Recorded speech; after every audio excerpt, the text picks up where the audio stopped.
All right. Well, welcome to Valor Insurance Group. Here we are with Mike Smallegan. Hey. Did I say that right? You got it. Ah, sweet.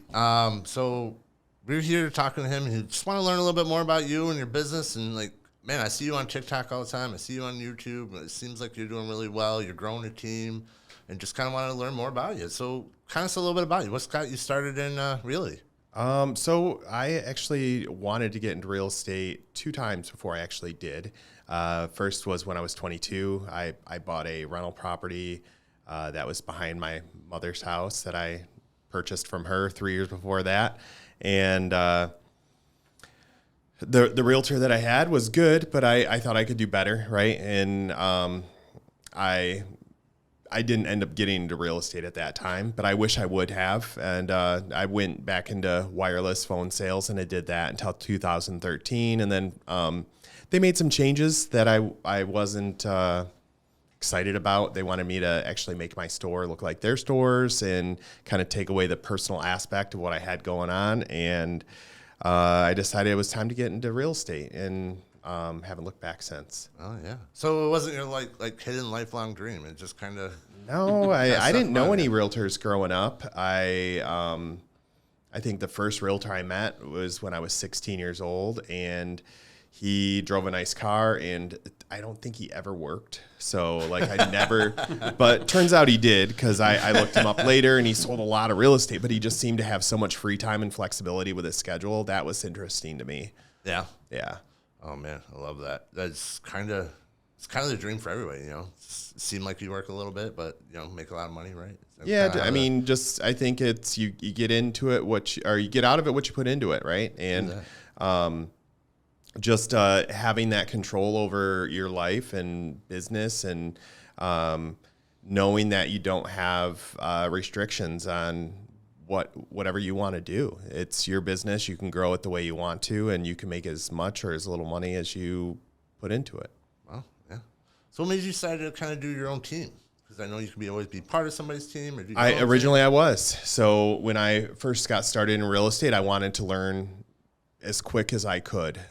Switching from wireless as an adult with 4 kids and 2 car payments and a house payment, getting into real estate, which is a commission-only industry, I wanted to learn as quickly as I could. So I had a lot of questions for different brokerages and teams, and I joined a team originally. The team I was on didn't stay together for that long after I joined it for a variety of reasons, but I liked a lot of what they were doing, and I missed it, so I started rebuilding. So I didn't get into this business with intentions of starting my own team and growing the way we have, but I liked what I joined, and I wanted to create that again. And I think we're close to that now. But originally, I got into this and I wanted the freedom and flexibility and no employees. And now I get more excited about seeing my team win, right? And seeing the good reviews that we get from our clients that are happy, and having agents on my team that are making a good living and supporting their family and able to live the lives they want to live without restrictions of time, or money. No, I hear you there. Honestly, that's one of my favorite things too. I'd love to be able to empower the agents and kind of let them do their own thing. I mean, they are our W-2, so it is a little different, but man, just seeing them grow and seeing them get better it is a big passion of mine and Mark's here. So that's really awesome. So what would you say you're most passionate for in real estate? Like, what really kind of gets you out of the bed in the morning? Like, what makes you kind of just kind of be as successful as that you have been? I just know I'm not where I want to be. So I don't know where that is, honestly, but I think, you do need to have goals, and my goals are to have the people that I'm overseeing to be successful and happy with what they're doing and love their work. So for us, it's about helping our clients and helping our people, and my people are also the real estate agents that are on the team. Yeah. How many team members do you have? We just brought on 4 more today. So wow, okay. we're pretty close to 20 agents now and 4 admins. So I think if you would ask me a few years ago, how many people do I want to have on my team? It would be nowhere near the amount we have now, but we have the right people. We have people that appreciate each other, that help each other, that answer each other's questions, that appreciate what they have. They are doing it for the right reasons, which is helping people, not just looking for paychecks.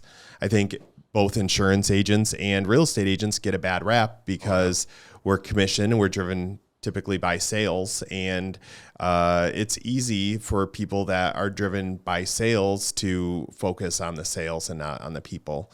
But if I have always believed, if you focus on the people, the sales will come. Oh yeah, definitely.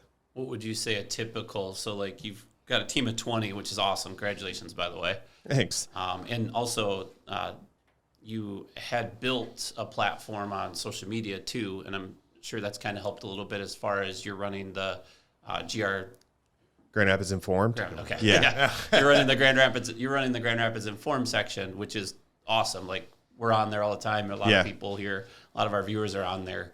What would you say is kind of like a typical? I'm always curious when I think of teams of real estate agents. Like, do you guys all collect in one area? Do you guys have meetings? Is it something where it's like, or do you guys usually work from home and just see each other in passing? As far as I actually have a couple teams now that we're thinking about it, right? So I have a Grand Rapids Informed team, some really good admins that definitely contribute and support. Some I've never met.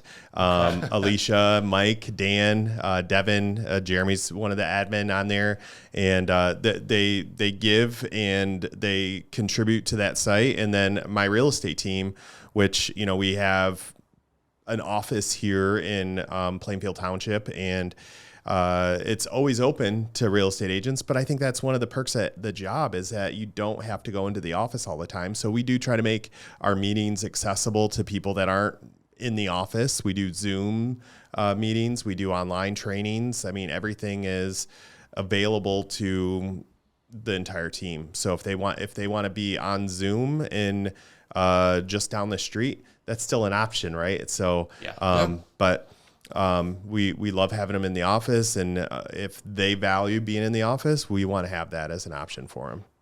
So what kind of sets you and your team apart a little bit from where it's just a passion and to help people, or is there something a little bit more into it? We're a lot like you guys, where we focus on Grand Rapids and our communities that we live. So we do have agents in Grand Rapids, in Hastings, in Muskegon, in Grand Haven. So they individually focus on their own communities, but we as a team focus on Grand Rapids as a whole and then also other surrounding communities. So we put the people first. A lot of times real estate agents are kind of focused on making the calls and making the connections and the dials and all of that. And there's so many different ways you can do this business, whether it's relational or using our systems through emails or text messages. There's so many different ways you can communicate with your database.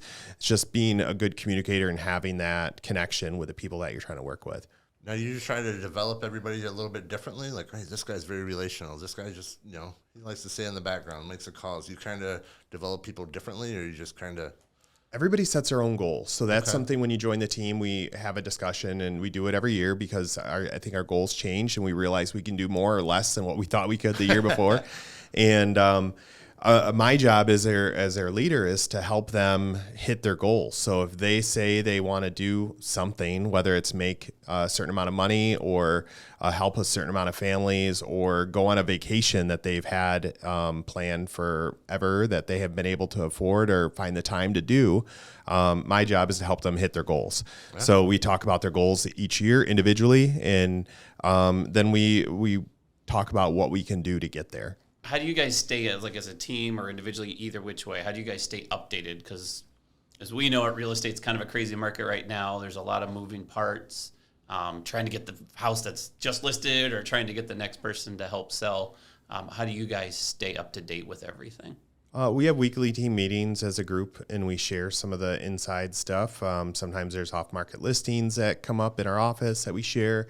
We have an internal chat platform that we communicate on, that we talk about opportunities that we might see for each other. So I think the team wants to see the team win just as much as they want to see themselves win. Staying up to date is, comes through education and just focusing on it, right? Knowing what the market looks like, what it takes to win, what you have to do to win a deal.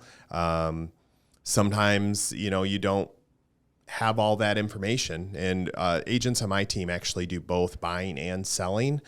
Some teams kind of limit people on what they can do, and I feel that gives somebody more information on what it takes to win if you're on the other side of things. What would you say is the biggest challenge you've had in the last 12 months? Inventory, right? Inventory. So, I think that's the same problem everybody has. The only thing you can do is work on improving that, right? And the biggest challenge is interest rates are a little bit higher now than they were a few years ago, and people have these rates that they want to hang on to, and it's usually the people that know that the rates they have right now are actually pretty good, but they're not as good as they were 2 years ago. They're way better than they had 30 years ago, and those people are the ones that are having more of a reservation about upping and buying a new house and selling their old one because they know they have a really great interest rate. So you guys find that you're selling a lot more houses like off market or ones that they're listed? Or is it kind of like a combination to some degree? Off market happens, but it's usually not the best thing for the person selling the house. Okay. So usually the person selling the house, I mean, if their motivation is to get the most money, then it's usually not to sell it off market, right? Okay. But if their motivation is to have a quick sale and a few people through their house, that's more of an off market situation. Okay. But to really maximize your profit, you got to expose it to the most amount of people you can. And that's where marketing and on market comes in. And we do probably 95% of our business on the open market in competition with every other real estate agent out there. Okay. Yeah, because I hear that term thrown around a lot, and I kind of love the fact that you just kind of explained it a little bit. Like, because to me, I kind of think the same way. It's like, man, I want to get the most money out of my house. Like, how do I achieve that? But yeah, you're exactly what you everybody wants that, well, right? No, you're right, but I mean, but I would, right? I would know? want to get as much money as I could if I were selling my house, but some people value, their privacy and time. Yeah, it's time constraints, especially if hey, I'm trying to buy that house over there, but I got to sell this one and buy that day, so we got to get it done. Yeah, and we make that magic happen all the time. You've been doing this, what you said, 10 years now. About a decade. That's right.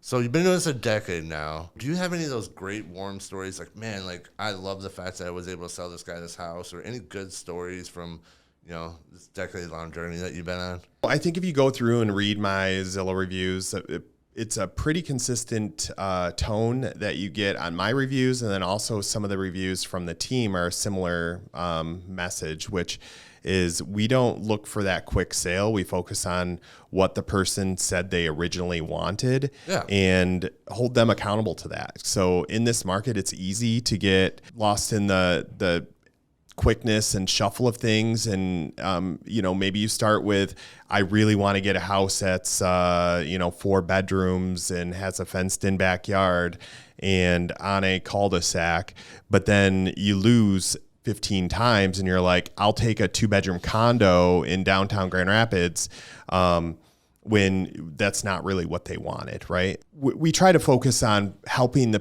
person stay true to what they said they wanted and help them get that no matter how long it takes. Sometimes it's harder than you think. I can think of one situation where they were really looking for a house that was handicap accessible, so they could put a wheelchair through everywhere, and they lost a couple times and they started kind of getting anxious and they wanted to win. So they found a house that was not handicap accessible at all. And we're like, we can make the improvements to it. And I kind of reminded them like, hey, this is what we need to focus on. And they were really appreciative of that in the end, that I didn't just go for that quick sale, that I kind of held them to what they were looking for and told them that we would find it. Yeah, and I think you're creating a long-term relationship because maybe in 5 years, the market does have a little bit more inventory. Yeah. So where that, if you've treated them the right way, they're going to come to you and say, now we want this. That's something I actually tell a lot of people that I work with. I'm not looking for the sale that we're going to make in the next month or two. I'm looking for that sale in 5 years or 10 years when you're ready to move, or you have a friend or family member that wants to buy or sell real estate that you, without hesitation, think that this is the right guy for you because he's going to look out for you. No, I love that. It's because you're also setting that expectation. Like, look, I'm not your fly by night kind of guy. Like, I want to be here for the long haul, and I love that. You know, Decades. There you go. Back to the decades. I love it. No, I think that's amazing. You know, kind of setting that expectation with people and kind of be like, hey, look, I'm here. What would be some things you guys do, you or your team does in the community that you could kind of shine on? That kind of helps grow the business, but also helps the community. So we just recently planted trees in front of the Gerald R. Ford Museum and around the Lower West Side, kind of near Knickerbocker, and planted, I think, 100 trees. So it was a lot of fun. That's through KW Red Day. So Keller Williams is the brokerage we're part of. Every third Thursday in May, it's a Thursday in May, where we give back as a company. So every Keller Williams office across the country does something to give back to their community, which this year for us was planting trees. As a real estate team, we support the Griffin's Youth Foundation, which is a organization that gives hockey, which is an expensive sport, to over 500 kids in the Grand Rapids area that are either financially or medically challenged.